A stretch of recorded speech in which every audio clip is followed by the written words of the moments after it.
así desde el versículo número 21 de Éxodo 14. Y dice así la palabra del que vive y reina por los siglos de los siglos, en René Pérez. Y extendió Moisés su mano sobre el mar, e hizo Jehová que el mar se retirase por recio viento oriental toda aquella noche. Y volvió el mar en seco, y las aguas quedaron divididas. Entonces los hijos de Israel entraron por en medio del mar en seco, teniendo las aguas como muro a su derecha y a su izquierda. Y siguiendo los egipcios, entraron tras ellos hasta la mitad del mar, toda la caballería de Faraón, sus carros y su gente de a caballo. Aconteció a la vigilia de la mañana que Jehová miró el campamento de los egipcios desde la columna de fuego y nube, y trastornó el campamento de los egipcios, y quitó las ruedas de sus carros y los trastornó gravemente. Entonces los egipcios dijeron: huyamos de delante de Israel, porque Jehová pelea por ellos contra los egipcios. ¡Wow! ¡Aleluya!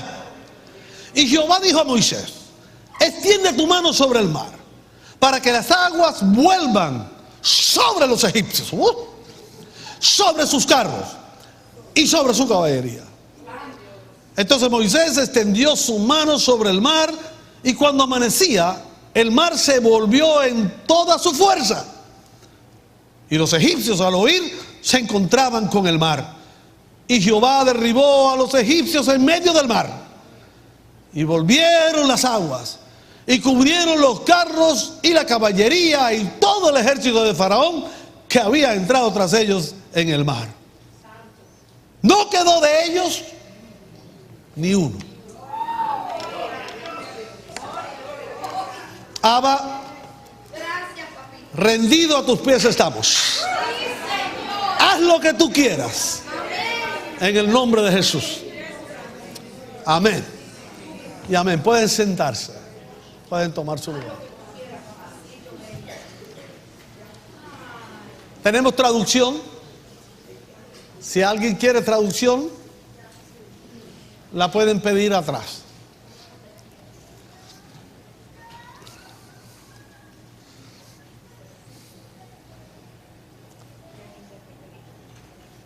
Qué interesante. Comenzamos con la historia de un hombre. Un hombre un poco controversial en lo que representa su vida. Nacido hebreo, gracias a una de las leyes más horribles que ha habido en la historia de la humanidad, un holocausto de niños. Debido a ese holocausto de niños, su madre y su hermana, él era un bebito y habían dado orden de matar a todos los bebés varones, porque había una profecía que escucharon los egipcios que decía que de Israel se levantaría un Salvador, un Mesías, el cual derrotaría a los ejércitos egipcios, y que entonces los egipcios terminarían sirviendo a los hebreos. Hace unos 300 años, la nación de Egipto se había liberado de una invasión que lo estuvo sogullando alrededor de 400 años. Una nación llamada los Hicsos. Esos Hicsos gobernaron Egipto, y allí ellos sufrieron mucho. Ahora venía otra vez esa profecía, y el faraón que se encontraba en ese momento determinó matar a todos los varones, porque sería un hombre el que sería el Mesías, un descendiente de hombre. Y al matarlos a todos, pues entonces los padres de Moisés, que había nacido en aquel tiempo, determinaron ponerlo en el río.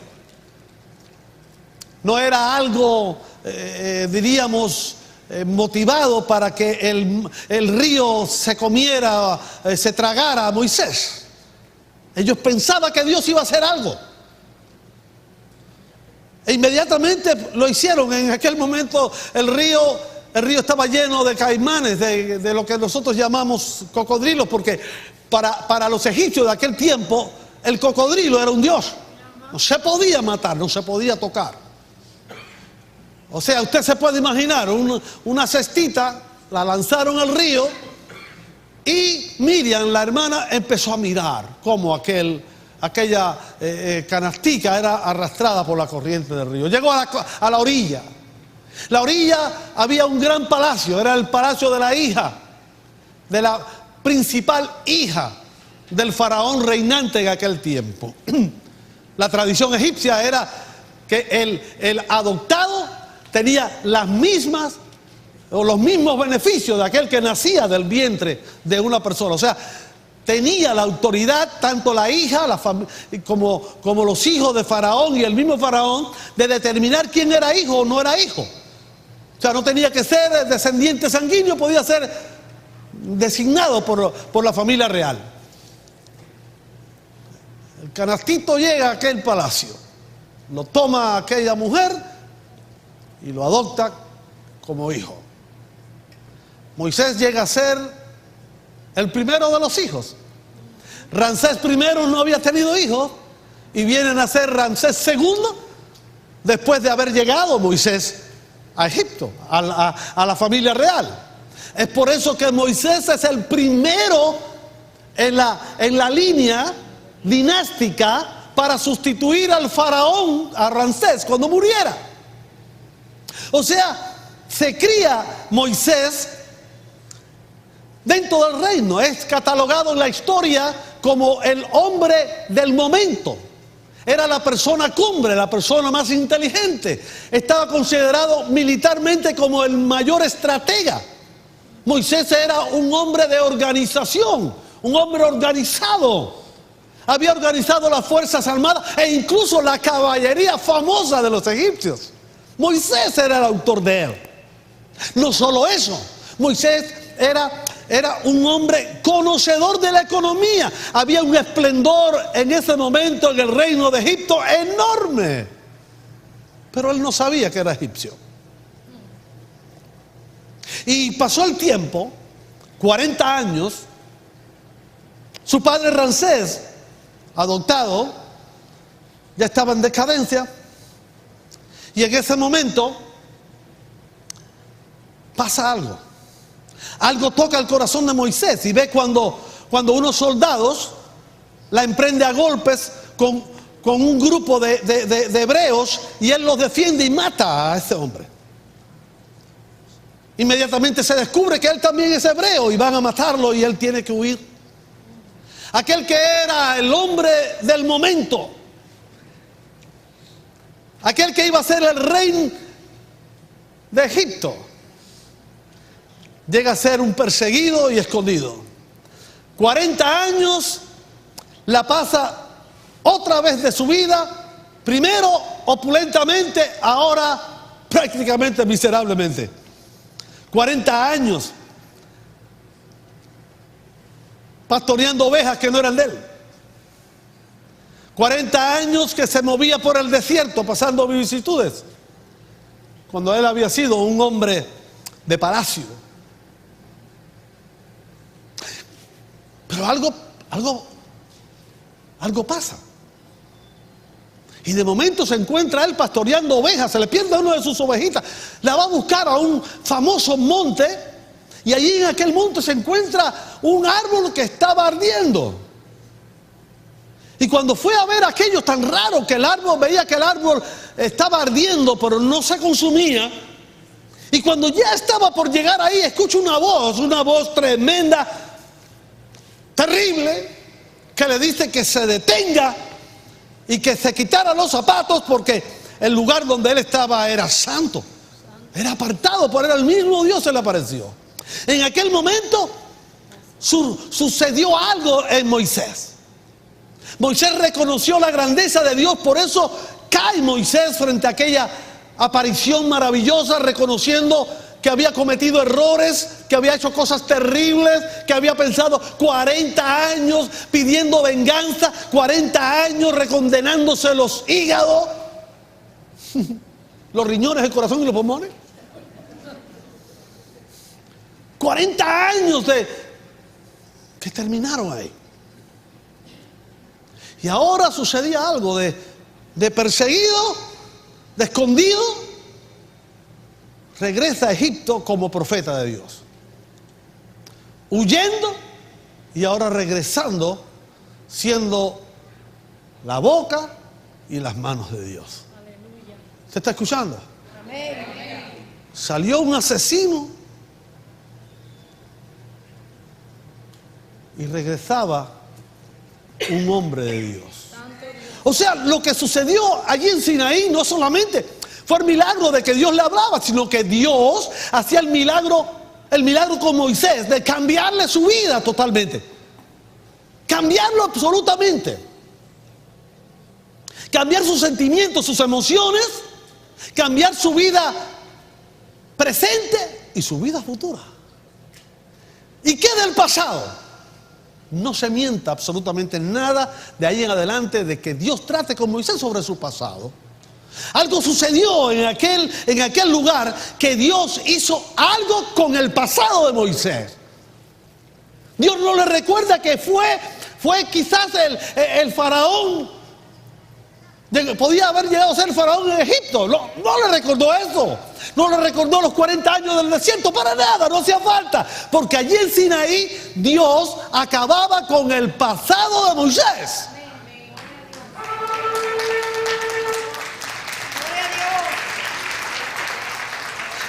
¿Y qué sucede con el presente de Moisés? El presente es totalmente diferente.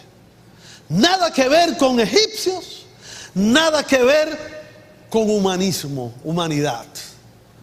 Ahora era una persona bajo el poder de Dios.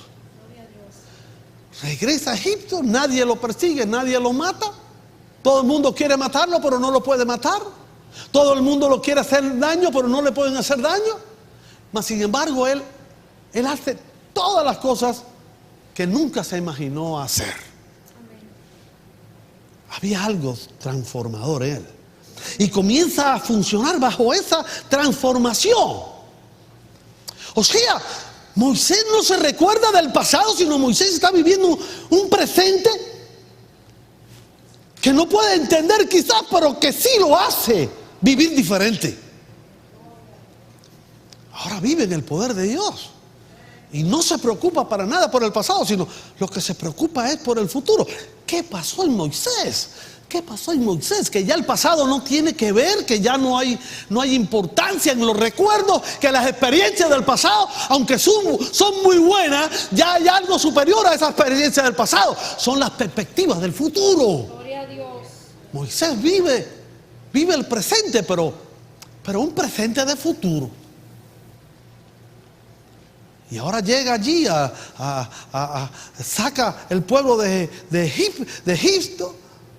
Israel sale de Egipto, como decíamos en la mañana, desde la ciudad de Sucot hasta allí, hasta el mar, 120 kilómetros, que lo hacen en un solo día. Con ovejas, con bebitos, con carretones. ¿Cómo lo hicieron? Yo puedo decirle que en el pasado era imposible que lo hicieran, pero en el presente del poder de Dios, las cosas son diferentes.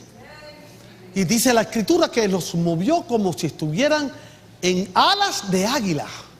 O sea, que la persona que camina 3 pasos por segundo, ahora ya no caminaba 3 pasos por segundo, caminaba 20 pasos por segundo. O sea, un poder enorme comenzó a vivir en la vida de Moisés. Y Moisés la comenzó a compartir con los que estaban de la nación de Dios. Llegaban al Mar Rojo y se formó el problema. Porque ellos sabían bien claramente que 11 días de camino hacia el norte los llevaba a Canaán. Y ahora Dios los desviaba por otro lado. Empezaron a protestar. Y los aviondos siempre a meter la cuchareta, como decimos los cubanos. Moisés no sabe lo que hace. Nos está guiando por un camino que no es. Debemos ir al norte, no debemos ir al suroeste, no podemos ir por ahí, tenemos que ir por otro lado. Y sin embargo, con todo eso Él los llevó porque Dios decía por dónde ir. Llegaron hasta el mar y se reunieron los israelitas y dijeron: a este hay que matarlo. Nos va a matar, vamos a morir en el desierto. Dios le habla a Moisés y le dice, y cuando Moisés va a clamar a él, dice: ¿por qué clamas a mí, Moisés? Ve y divide el mar. Me gusta la palabra esa, ve y divídelo. Divide el mar, Moisés. Ve y divídelo, Moisés. Y Moisés, punto en boca. No pregunta: ¿y cómo lo voy a hacer? ¿Y tú crees que yo lo haga? Y pasará. No, fue para allá. Y cogió la vara y la metió contra el mar y el mar se dividió. Y después el pueblo pasó. Y hubieron otros que quisieron imitar y aprovecharse de la bendición del pueblo de Israel y aprovecharla a ellos. Dicen: vamos detrás de ellos. Y pasaron también. Trataron de pasar, pero cuando estaban en el centro, Dios volvió a hablar con Moisés y le dijo: ahora vuelve otra vez a tocar el mar. Utilizaste el poder para bendecir a Israel, pero ahora vas a usar el poder para consolidar la victoria de Israel.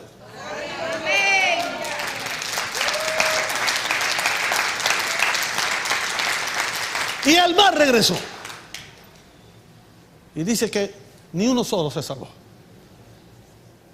Pero ¿qué había allí? ¿Qué había allí?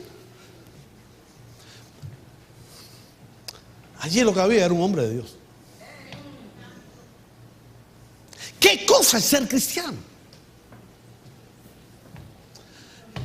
¿Qué cosa es ser cristiano? Yo les voy a decir que es cristiano. Ser cristiano es un estilo de vida. Es alguien que ha sido perdonado, alguien que ha nacido de nuevo, alguien que ha sido llenado del poder de Dios. Ser cristiano es un discípulo, pero a la vez es un maestro. Eso era Moisés. Moisés allí en Sinaí fue transformado, fue cambiado, fue lleno del poder del Espíritu Santo. Cada cosa que hizo Moisés en Egipto y luego cuando salió de Egipto no era otra cosa que demostrar lo que él era. Antes era nada. Antes era un pseudo egipcio. Antes era un pobretón que vivía en un desierto sin tener nada. Ahora cambió. Sinaí cambió. Con Sinaí cambió Moisés. Dios tocó a Moisés ahí en Sinaí. Moisés reconoció el poder de Dios. Moisés se reconoció al mismo pecador y volvió ahora a suceder un milagro aún más grande que el día que lanzó su madre en la cestita por el río. Ahora cambió Moisés. El orgullo de su tiempo egipcio no lo recordó más nunca. Ni ahora, ni tampoco el tiempo de la depresión, la ansiedad y el fracaso del desierto. Tampoco. Ahora vivía en una nueva dimensión. Porque ser hijo de Dios, ser hombre de Dios, mujer de Dios, es una dimensión diferente a todas las demás.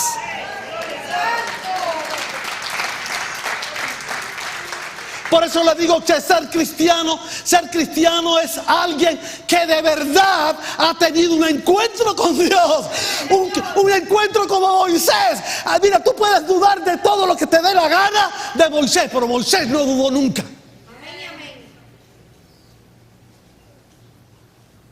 Tú puedes decir: es verdad o no es verdad, lo pasó o no lo pasó, pero pregúntale a Moisés. Él dice que sí es verdad. Y además de decirlo, lo podemos ver. Ser cristiano es un estilo de vida total. Ser cristiano es vivir una vida de búsqueda diaria de la presencia de Dios. y experimentar la presencia de Dios. Ay, usted no lo había escuchado a alguien decir: hoy se sintió la presencia de Dios en la iglesia. Y ven acá, y tú tienes que venir aquí a ver si la presencia de Dios se siente. ¿Y por qué tú no la sientes tú? Hoy que la presencia de Dios es cuando aquel toca bien, o cuando aquel grita, o cuando aquel danza, o cuando qué, viejo. ¿Cuándo qué? Sentir la presencia de Dios es algo que está ahí. Mira, yo siento la presencia de Miriam todos los días. ¿Cómo no voy a sentir la presencia de Miriam si yo vivo con ella? Yo duermo con ella. Yo como con ella. Y cuando no estoy, sé que Miriam es mía y yo soy de él.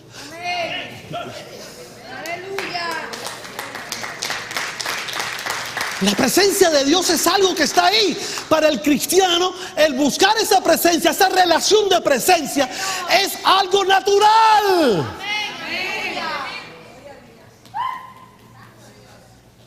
No necesito la música. No necesito la palabra de un hombre que sea más carismático o menos carismático. No me importa eso.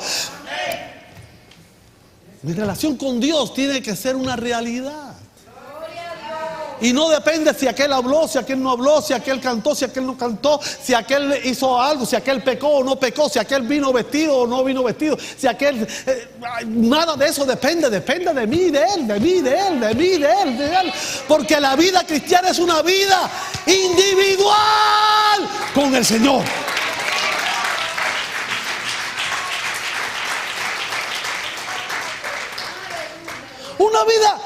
La vida cristiana es realmente, y la que mueve el poder de Dios, es realmente una vida de obediencia y sometimiento a Dios. Reconociendo que aquel que me ha perdonado, que me ha cambiado, sabe lo que hacer. Es cuando usted va a un viaje y se monta en un avión. ¿Cuántos de ustedes llegan donde está el piloto y le dicen: muéstrame tus credenciales? Enséñame tus notas de la universidad. Mira, yo mejor me siento al lado tuyo para ver cómo tú piloteas. ¿Usted hace eso? No, usted se sienta en el asiento y si el viaje es largo se duerme ahí. Y está esperando que pase la hermosa para que le traiga el sándwich o si no la comida esa que sabe a rayo. Y usted se despreocupa y cuando usted se acuerda del avión, es cuando hace así. El avión, pero usted va bien ahí, usted sabe que eso es normal. ¿Aló? Cuando usted es cristiano de verdad, usted sabe que lo que usted tiene que hacer para que vaya mejor es decirle al Señor: pilotea a René. Guíalo por donde tú quieras, ponlo a la altitud que tú quieras. A veces René necesita que lo bajen al lado del piso ahí, a cada rato que le mete un malangazo contra el piso. Entonces, ¡ay! ¿Qué pasó? Soy yo, viejo. ¡Sal de ahí! Salgo de ahí. ¡Ve para allá! ¡Oh, sí! Voy para allá. Esa es la vida cristiana. La vida cristiana no es donde Él quiere que yo vaya. Yo no voy donde Él quiera, yo voy donde quiere Dios. Si Él se va para allá, a mí me importa 3 pepinos. ¿Tú quieres ir a pecar, hijo? Pues mira, arranca y vete a pecar. Pero yo no voy. Porque yo estoy bajo la sombra de Dios, bajo la sombra del Omnipotente. La vida cristiana es vivir bajo el gobierno de Dios, bajo la guianza de Dios. Dios tiene el joystick, Dios tiene el control remoto de nuestra vida, si tú quieres. El cristiano verdadero se deja guiar por Dios, es obediente a Dios. Por eso lo he dicho 1000 veces. ¿Sabe usted quién diezma? De verdad, el que es cristiano de verdad. Que no le molesta decir: contra, ¿cuánto gané hoy? Gané la semana, gané 1000, pues mira, aquí están los 100. ¿Sabe por qué? No porque tiene una obligación, sino porque sabe que si Dios lo pide, hay que dárselo porque Él sabe. Y no porque me voy para el infierno, sino porque yo quiero agradar a Dios. Porque mi presente le pertenece a Dios y mi futuro también. Y si la verdad que está en la Biblia es verdad, y si lo que dice ahí es verdad, pues entonces yo voy a hacerlo. Ese es el verdadero cristiano. Ser cristiano es también una vida de acción, de cosas grandes, de experiencias del poder de Dios. No es solo lo que le pasó a María, lo que le pasó a Juan, no lo que el testimonio de quien le pasó esto y le pasó. Es mi testimonio. La vida cristiana es una vida de testimonio. Pero tenemos que estar conectados al que hace los milagros, al que hace las cosas. A veces no nos damos cuenta, porque quizás no estamos tan bien como debemos de estar. Ser cristianos es un cómputo de todas estas cosas. Ser cristiano no es una religión. No es una religión. No, yo era católico y ahora que era, ahora soy cristiano. ¿No entendiste lo que dijiste? Antes tenías la religión católica. Le echaba los kilos prietos a Santa Bárbara, el tabaco a San Lázaro, la manzana a Santa Bárbara.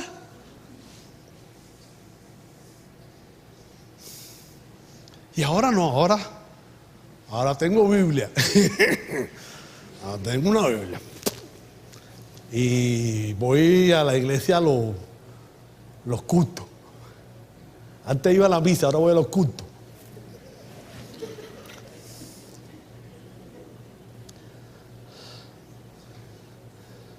Es una religión, chicos. Amén. No progresaste. Sí, Señor. Te quedaste igual. Así es. La vida cristiana no es una religión. La vida cristiana es una experiencia. La vida cristiana es lo que le decía el Señor a Nicodemo, Jesús a Nicodemo. Es nacer de nuevo y vivir una vida nueva. Señor, aleluya. Pablo decía, el que es verdadero cristiano, por favor, el que robaba ya no roba ya. El que mentía ya no miente ya. El que era infiel ya no lo es ya. Por eso siempre le digo a las muchachas cuando se van a casar, escoge un cristiano. Y al muchacho que va a escoger, le digo al muchacho, busca una muchacha cristiana. Porque si es verdadera cristiana, esa no te va a engañar. Sí, Señor. ¡Aló! Esa te va a cuidar la espalda y el pecho, las piernas y la cabeza.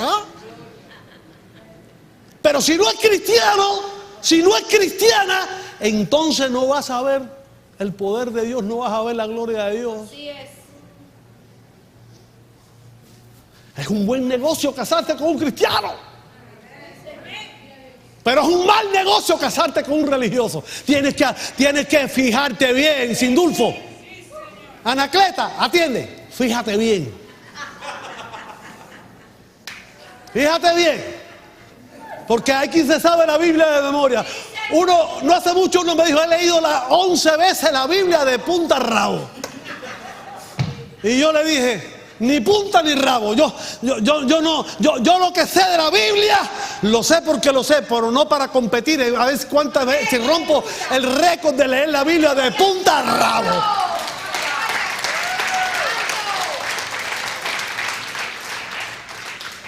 Ser cristiano no es tener una Biblia.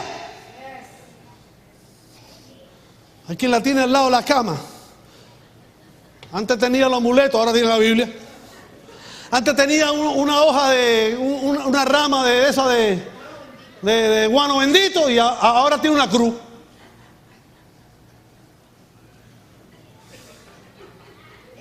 Antes iba el cura para que le diera el agua bendita para tirar en la casa, ahora me pide a mí que yo vaya a ungirla con aceite. Eso no es ser cristiano. Ese no es el poder de Dios. El poder de Dios es más que un ramito de árbol, es más que una cruz clavada en una pared, es mucho más que eso. Ser cristiano es poder de Dios en una vida transformada.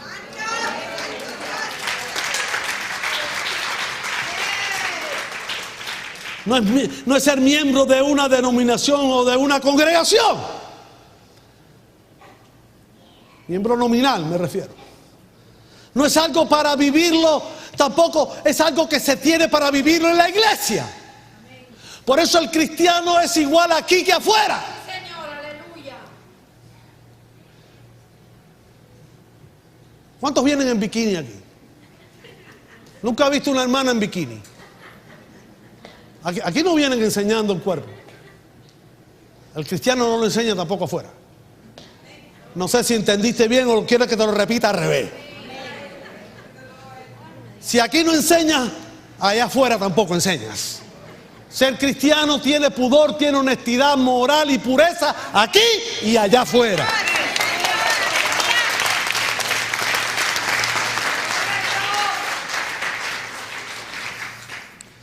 O sea que esto no es cosa de iglesia.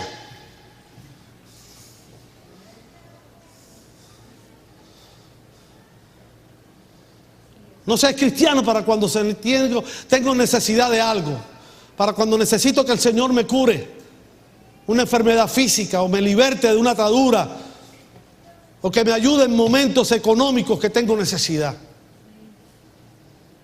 Tampoco seas cristiano por temor de no ir al infierno. Yo no soy cristiano por culpa del infierno, soy cristiano por culpa de Cristo. Mi temor no es irme al infierno. Mi temor como verdadero cristiano es no agradar a Dios. Es no vivir una vida agradecida al Dios que se hizo hombre para morir por mí en el Calvario. Yo no le tengo miedo al infierno porque a la vez que usted es cristiano de verdad, el infierno es una palabra común y corriente, no preparada para usted. No es suya. Si usted es cristiano, tranquilo, Pancho, el cielo es tu final. La presencia de Dios es tu final. Nunca será la condenación, porque para eso vino el Señor. Para eso el Señor me salvó, para que no haya condenación en mi vida.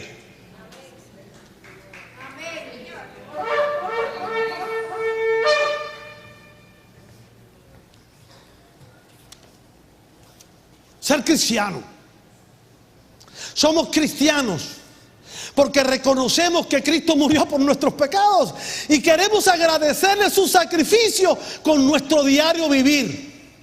Y cuando en verdad somos, nuestra vida se convierte en un experimentar la gloria de Dios.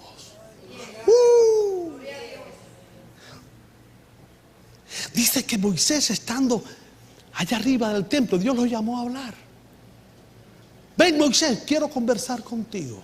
Ven para acá. Y dice que cuando Moisés estaba allá arriba, cogió un temor horrible porque Moisés por un momento vio la gloria de Dios. ¿Qué vio Moisés? Lo que vio Moisés fue algo maravilloso, enorme, que no podía entender con su mente humana.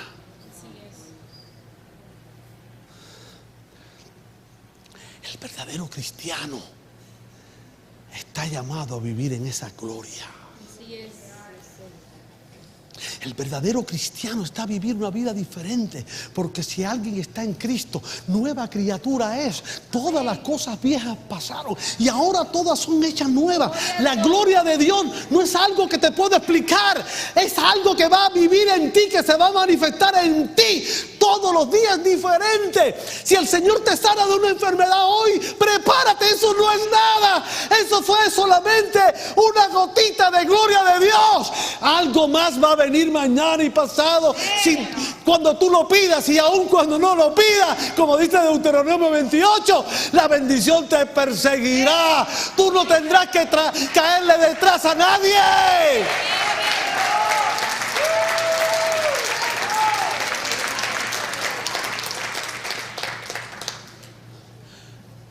Entonces vino Anacondia, voy a ver a Anacondia. ¿Qué pasó? ¿Qué cosa? Anacondia es un hombre. Y que a lo mejor tiene poder, claro, tiene unción, oh sí, pero mira, él no tiene la gloria tuya la tiene Dios.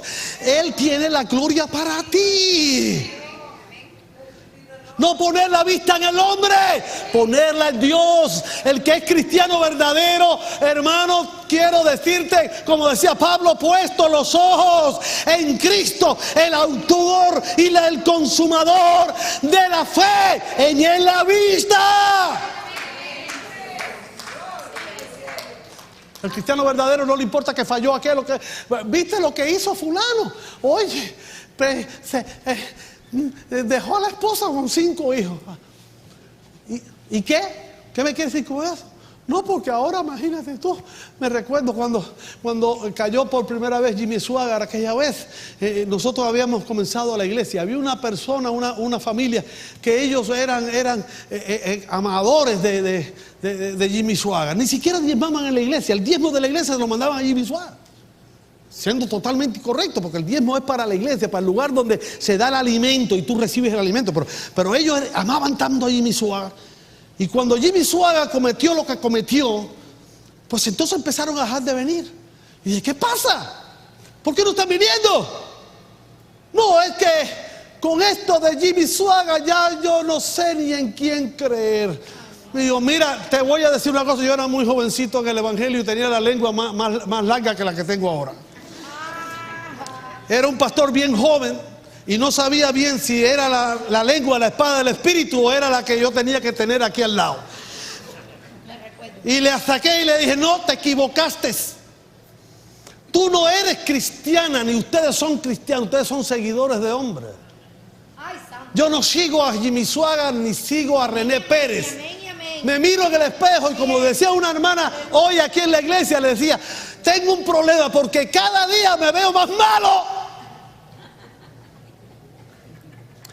Y es porque cada día quiero ser mejor. Y cada vez que quiero ser mejor, Dios me muestra mis imperfecciones. Y eso hace que yo no mire las imperfecciones de los demás. Porque tengo mucho trabajo en arreglar las mías. En querer ser mejor cristiano. En querer que Dios se agrade de mí y me use a mí para salvar almas. Pero además de eso, para que Dios me use para edificarlas también. Sí, Señor, gloria a Dios. Ser cristiano es aquel que quiere que Dios sea en todo y para todo. Ser cristiano no se es egoísta. No se le puede guardar rencor a nadie. No se puede tener envidia ni celo. Amén. Verdadero cristiano es ni más ni menos uno que, como Cristo, se negó a sí mismo y aceptó muerte de cruz. Aleluya. Por culpa de aquellos como tú y como yo, no calificábamos ni para los sellos del cielo.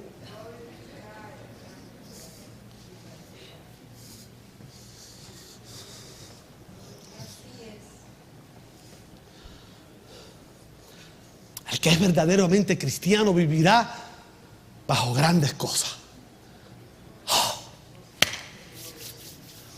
El verdadero cristianismo está cimentado en una vida de poder. Los apóstoles se reunieron. Ahora Jesús se va a ir, seguramente se reunieron. Dijeron, tenemos que estar unidos y bueno, y darle para adelante esto. Y Jesús le dijo, tranquilo, ni se muevan. No quiero ni que prediquen, ni que testifiquen. No quiero que vayan a hablar con nadie, ni al vecino, ni a nadie, hasta que no llegue el Espíritu Santo. Ustedes, cállense. Y cuando llegue el Espíritu Santo, entonces cuando es la cosa. Cuando llegue el Espíritu Santo, comenzarán a vivir una vida de poder. El cristiano vive una vida de poder. El cristiano, cuando está enfermo, gloria a Dios, eso es poder de Dios. El cristiano, cuando no tiene cosas materiales, gloria a Dios. El cristiano, cuando su familia no anda bien, gloria a Dios. El cristiano, cuando la sociedad se vira contra ellos, gloria a Dios. El cristiano, cuando es llamado por Dios en cualquier momento, gloria a Dios, porque no me importa nada, porque el cristiano vive bajo el poder de Dios, porque el cristiano vive en la fe. Dios está en el cristiano y el cristiano está en Dios. Gloria a Dios. Aleluya. Amén. Gracias. Gracias, Señor. Dile al que está al lado tuyo, dile, yo quiero que Dios sepa que soy cristiano.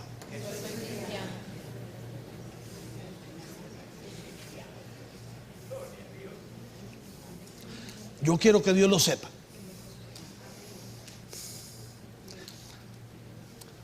Cuando yo estoy seguro de que Dios lo sabe, entonces yo se lo voy a decir a ella y se lo voy a decir a usted.